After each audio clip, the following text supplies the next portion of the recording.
லகரம் டிவி நேயர்கள் அனைவருக்கும் வணக்கம். திருச்சி மாவட்டத்தில் இருக்கக்கூடிய திருவெரும்பூர் சட்டமன்ற தொகுதிக்குட்பட்ட பனையக்குறிச்சி, கீழமுள்ளக்குடி, குவளக்குடி, வேங்கூர், நடராஜபுரம், அரசங்குடி, கிளியூர், பத்தாளப்பேட்டை, அகரப்பேட்டை, அகரம், எல்லக்குடி, ஆலத்தூர், கீழக்குறிச்சி, கீழக்கல் கண்டர்கோட்டை, சோழமாதேவி, பாலவந்தான்கோட்டை, திருநடுங்குளம், அசூர்,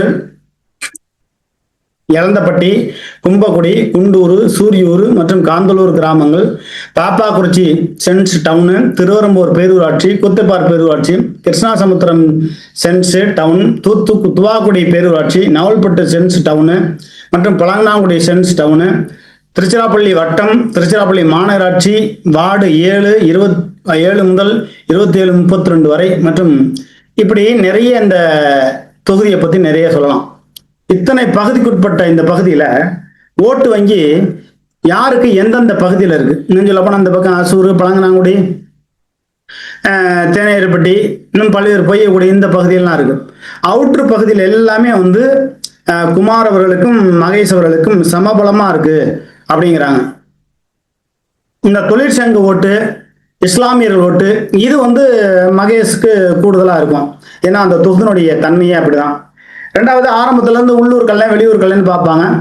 இதுல ரெண்டு பேருமே முன்னாடி மகேஷை அன்பில் மகேஷ்னு சொல்லுவாங்க. ஏன்னா அவர் அன்பில் மகேஷ்னா உள்ளூர் கல்யாணம் இதுல வராது. அப்ப இந்த முறை அப்படி பார்க்க மாட்டாங்க. இந்த முறை யாரு செஞ்சாங்க செய்யல, யாரு நின்னாங்க நிப்பாங்க, அரியமங்கலம் குப்பை கிடங்க ஏன் பூங்காவா மாத்தல அப்படிங்கிற ஒரு கேள்விக்குறி இருக்கு. ஆனா அதை நடைமுறைப்படுத்துறது அவ்வளவு சாத்தியமான விஷயமா அப்படின்னா, ஒரு ஆட்சியாளர்கள் நினைச்சா, ஒரு அரசாங்கம் நினைச்சா பண்ணலாம். அதுக்கு மகேஷ் அவர்கள் முயற்சி பண்ணலைங்கிறாங்க, அவங்க தரப்பு பண்ணணுங்கிறாங்க. அது மக்கள்கிட்ட போய் நம்ம நேரடியாக பேட்டி எடுக்கும்போது தான் அதனுடைய உண்மைத்தன்மை என்னன்னு தெரியும். அதுபோக இதுல நவல்பட்டு விஜய் களத்தில் நிற்கிறார். விஜய் யாருங்க? ஒரு 30 ஆண்டு காலத்திற்கு மேலாக திராவிட முன்னேற்ற கழகத்தில் இருந்தவர். மகேஷால் அரசியல்ல இருந்து ஓரங்கட்டப்பட்டவர். அவங்களுக்குள்ள வாக்குவாதம், நீதிமன்றத்துக்கு போனது, பல பிரச்சனைகள் இருக்கு. இதுல மகேஷை தோக்கடிக்கணுங்கிற ஒரே காரணத்துக்கு தான் நவல்பட்டு விஜய் களத்துல நிக்கிறாரு. அவரு ஜெயிக்க முடியாதுங்கிறது அவருக்கே தெரியும்.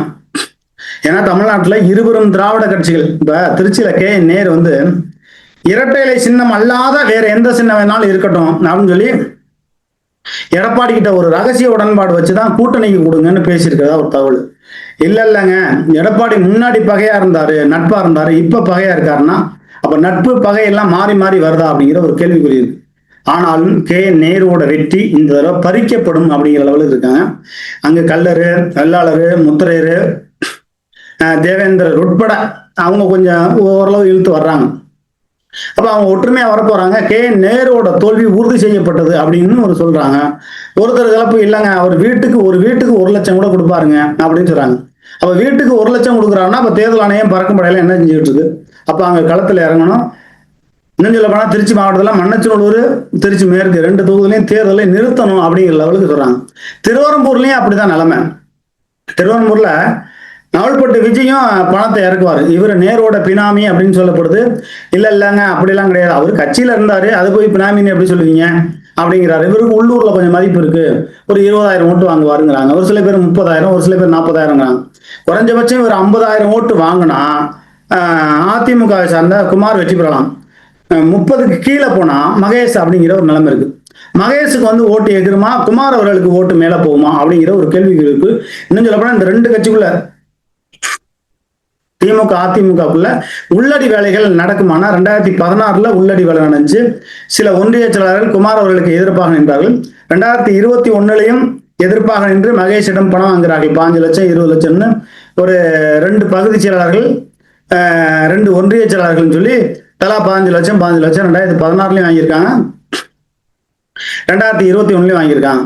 சரி, இந்த தடவை துரோகம் பண்ணாம இருப்பாங்களான்னா அதுக்கு வாய்ப்பு இருக்கு. துரோகம் பண்ணாம இருக்கிறதுக்கு வாய்ப்பு இருக்கு. அதை அதிமுக தலைமை கூப்பிட்டு கண்டிச்சிருந்தா இன்னும் வாய்ப்பு இருக்கு. இன்னும் சொல்ல போனா குமார் அவர்களுக்கு மணப்பாறை சட்டமன்ற தொகுதி கொடுத்திருந்தால் இன்னும் இலகுவாக இருந்திருக்கும். ஏன்னா அப்துல் சமத் அங்க செயல்பாடே சரியில்லாதவள், வாரத்துல ஒரு நாள் தான் சட்டமன்ற தொகுதிக்கு வருவார். மணப்பாறை வாங்கியிருந்தாருன்னா வெகு சுலபமாக அப்படிங்கிறத தாண்டி வெற்றி உறுதி செய்யப்பட்டிருக்கும். 10,000 20,000 ஓட்டு வித்தியாசமோ எப்படியோ குமார் வெற்றி பெற்று இருந்திருப்பார்.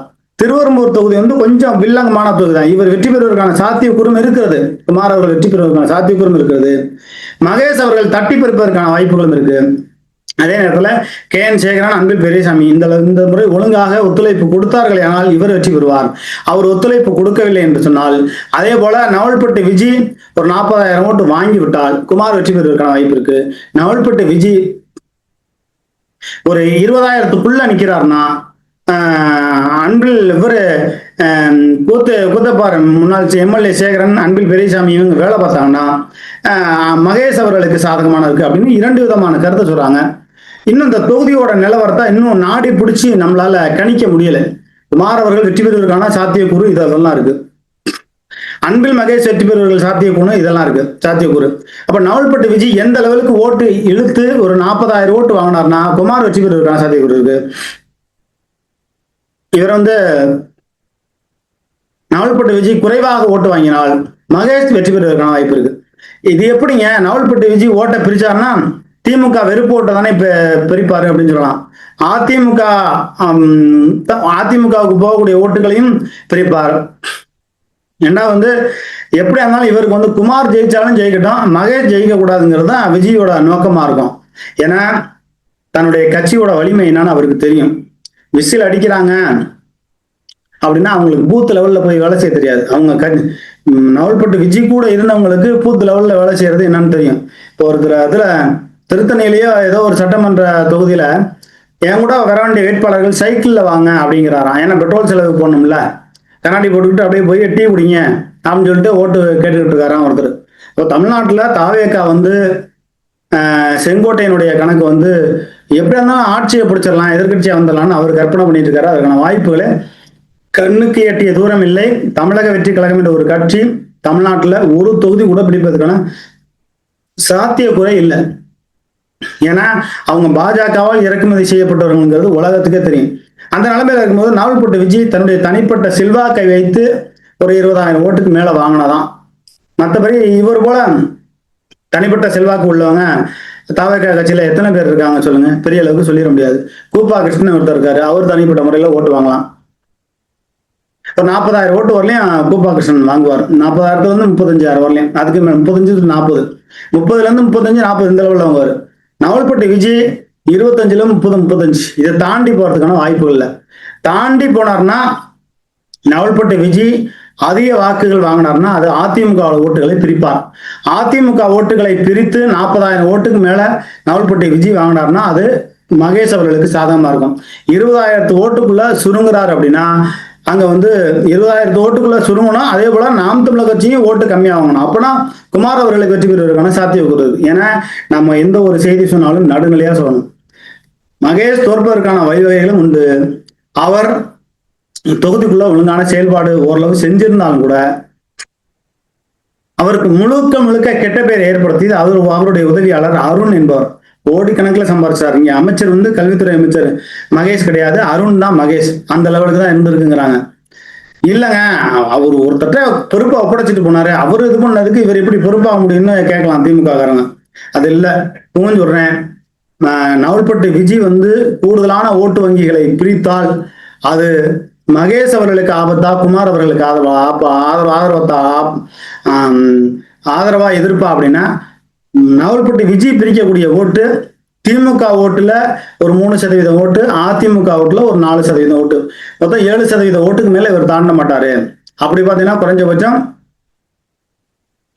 10 to 15,000 ஓட்டுக்குள்ள செருங்கிடுவாருங்கிறாங்க. இவர் அதிகப்படியான ஓட்டு வாங்கினா நவல்பட்டு விஜய் அதிகப்படியான ஓட்டு, இவர் ஏற்கனவே திமுகவில் இருந்ததுனால திமுக விசுவாசிகள் திமுக இருந்தவங்க கொஞ்சம் பேர் நவல்பட்டு விஜய்க்கு ஓட்டு போடுவாங்க. அப்படின்னு பார்த்தா இவர் 40,000 ஓட்டை எட்டுனாதான் குமார் அவர்களுக்கான வெற்றி வாய்ப்பு இருக்கு.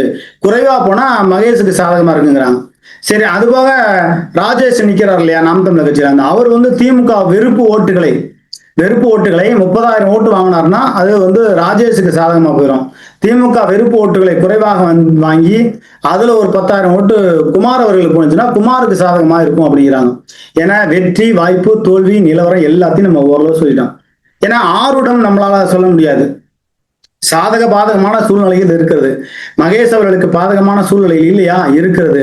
மகேஷ் அவர்களுக்கு சாதகமான சூழ்நிலை இருக்கிறதா? உள்ள டவுன்ஷிப்புக்குள்ள இருக்கு, முஸ்லீம் ஓட்டு இருக்கு, இந்த இருக்கு. ஏன்னா பாஜக கூட அதிமுக கூட்டணி வச்சதுனால முஸ்லீம் ஓட்டு கிடைக்கிறது கஷ்டம். முஸ்லீம் கிறிஸ்டின் ஓட்டு குமார் அவர்களுக்கு கிடைக்கிறதுனா ஓட்டு கஷ்டம். ஆனால் நவல்பட்டு விஜய் ஓட்டுகளை பிரிப்பதை பொறுத்து ஒரு 40,000 ஓட்டு வரலையும் பிரிச்சுட்டாரு. அதுல திமுக வெறுப்பு ஓட்டை இவர் எடுத்துட்டாருன்னா திமுக வெறுப்பு ஓட்டு அதிமுகவுக்கு தான் போகணும். அதுல பிளஸ் மைனஸ் இப்படி இருக்கு. ஆக திருவெரும்பூர் சட்டமன்ற தொகுதி நாளுக்கு நாள் மிகப்பெரிய ஒரு பரபரப்பை ஏற்படுத்தக்கூடிய தொகுதியா இருக்கு. அதாவது இவங்க என்ன பிரச்சாரம் பண்றாங்கன்னா, அதிமுகல மகேஷ் ஒரு நடிகன், சிறந்த நடிகர், நடிக்கிறாரு, மனோரமா சிவாஜி போல நடிக்கிறாரு அப்படிங்கிறாங்க. இவர் சொல்றாரு பணிவான குமாரா துணிவான குமார்ங்கிறாரு. நான் மக்களுக்கு பணிவான குமார், எதிரிகளுக்கு துணிவான குமார்னு இவர் சொல்றாரு. அப்போ முரண்பாடு அப்படிங்கிறத தாண்டி நல்ல வீர வசனமா பரபரப்பா போயிட்டு இருக்கு. இப்போ திருச்சி மாவட்டத்தில் அதிக பரபரப்பா போகக்கூடிய தொகுதி திருவெரும்பூர் தொகுதி பரபரப்பா போயிட்டு இருக்கு. அதனால இது ஆருடம் சொல்ல முடியாவிட்டாலும் சாதக பாதக நிலையில் இருக்கிறது. யாரு ஜெயிச்சாலும் 10,000 ஓட்டுக்குள்ளதான் வெற்றி தோல்வி இருக்கும் அப்படிங்கிறாங்க. இல்லைங்க, அது 5,000 ஓட்டுல கூட வெற்றி தோல்வி நிர்ணயிக்கப்படும். திமுக வெறுப்பு ஓட்டுகளை ராஜேஷ் அதிகமாக வாங்கிவிட்டால் திமுகவுக்கு சாதகமா போய்விடும். ஏடிஎம்கே ஓட்டு அதிகமா இருக்கக்கூடிய ஓட்டுகளை இவர் நவல்பட்டு விஜய் பிரிக்கக்கூடிய நிலைமை வந்தா அது மகேஷுக்கு தான் போயிடும். அப்ப நவல்பட்டு விஜய் ஓட்டு குறைவா வாங்கணும் அப்படிங்கிறாங்க. ஒரு சில பேர் என்ன சொல்றாங்க, இல்லைங்க நவல்பட்டு விஜய் ஒரு 40,000 ஓட்டு வாங்கினா குமார் ஜெயிப்பாருன்னு சொல்றாங்க. 2 விதமான கருத்துகள் இருக்கு. திருவெரும்பூர் தொகுதியில விரைவிலே நாளை முதல் தொகுதிக்குள்ள நம்ம மக்கள்கிட்ட பேட்டி எடுக்க போறோம். ஏன்னா நம்ம குமார் வெற்றி பெறுவதற்கான சாத்தியக்கூறு இருக்குன்னு சொல்லியிருக்கோம். அதனை எப்படி முறியடிப்பார் மகேஷ் அப்படிங்கிற ஒரு இதுன்னு சொல்லியிருந்தோம். மகேஷ் மேல கெட்ட பேரும் இருக்கு. அதே நேரத்துல திமுக தலைமை கிட்ட நெருக்கமா இருக்கிறதுனால அதை வச்சு நம்ம ஜெயிச்சிடலாம். முஸ்லீம் கிறிஸ்தவ ஓட்டு இருக்குங்கிறாரு. அதை தாண்டி பொதுஜன மக்கள் மகேஷ் மேல கொஞ்சம் வெறுப்பா இருக்காங்க அப்படிங்கிற மாதிரி சொல்றாங்க. என்ன நடக்க போகுதுன்னு பார்ப்போம். திருவெரும்பூர் தொகுதிக்குள்ள நம்ம தொகுதிக்குள்ள போய் மக்கள்கிட்ட கேட்டதான் இன்னும் அடுத்த கட்ட நிலவரம் என்னன்னு தெரியும். இப்போதைக்கு இருக்கக்கூடிய நிலவரம் மகேஷ் அவர்களும் குமார் அவர்களும் சமமான ரேஸ்ல இருக்காங்க. நவல்பட்டு விஜயும் தவேகா கட்சியில் இருக்க நவல்பட்டு விஜயும் நாம் தமிழர் கட்சியில் இருக்கக்கூடிய ராஜேஷ் அவர்களும் எப்படி ஓட்டுகளை அதிகமாக பிரிப்பார்கள் அப்படிங்கிறத பொறுத்து தான் வெற்றி தோல்வி இருக்கு. இன்னும் சொல்றோம், திமுகவினுடைய வெறுப்பு ஓட்டுகளை நாம் தமிழர் கட்சி 20,000 ஓட்டுகளை எட்டி விட்டால் அது திமுகவுக்கு சாதகமா போயிடும். நாம் தமிழர் கட்சி குறைவான ஓட்டுகளை வாங்கினால் அது அதிமுகவுக்கு பிளஸ்ஸா போயிடும். நவல்பட்டு விஜய் அதிமுக ஓட்டுகளை அதிகமாக பிரிக்கக்கூடிய போக்கு இருந்துச்சுனால் அது திமுகவுக்கு சாதகமா போயிடும்.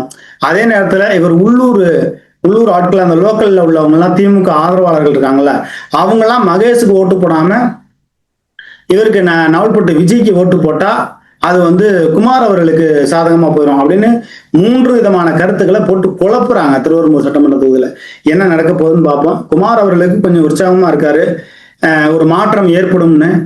இதுக்கு யாரோட கட்டம் சரியா இருக்கு இல்லை அப்படிங்கிறத அடுத்த செய்தியை பார்ப்போம். திருவெரும்பூர் சட்டமன்ற தொகுதிக்குள்ள நொச்சியல் புதூர் என் தாய் பிறந்த ஊர். அந்த ஊருக்குள்ளெல்லாம் போய் நம்ம அடுத்த கட்டமா மக்கள் மத்தியில என்ன நடக்க போகுதுங்கிறத கேட்க போறோம்.